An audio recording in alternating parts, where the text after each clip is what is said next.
ہم سے رسول اللہ صلی اللہ علیہ وآلہ وسلم نے دجال کے متعلق ایک لمبی حدیث بیان کی۔ آپ صلی اللہ علیہ وآلہ وسلم نے اپنی حدیث میں یہ بھی فرمایا تھا کہ دجال مدینے کی ایک کھاری شور زمین تک پہنچے گا اور اس پر مدینہ میں داخلہ تو حرام ہوگا۔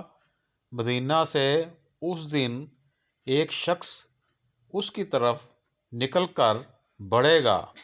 یہ لوگوں میں ایک بہترین نیک مرد ہوگا، یا یہ فرمایا کہ بزرگ ترین لوگوں میں سے ہوگا۔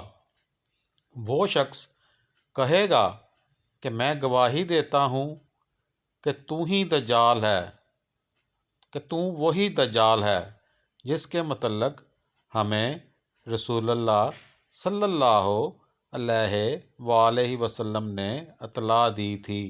دجال کہے گا کیا میں اسے قتل کر کے پھر زندہ کر ڈالوں تو تم لوگوں کو میرے معاملے میں کوئی شبہ رہ جائے گا؟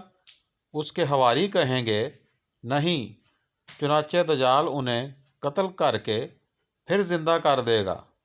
جب دجال انہیں زندہ کر دے گا تو وہ بندہ کہے گا باخدا اب تو مجھ کو پورا حال معلوم ہو گیا کہ تو ہی دجال ہے۔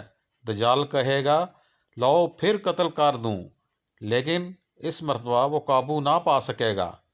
صحیح بخاری حدیث نمبر 1882۔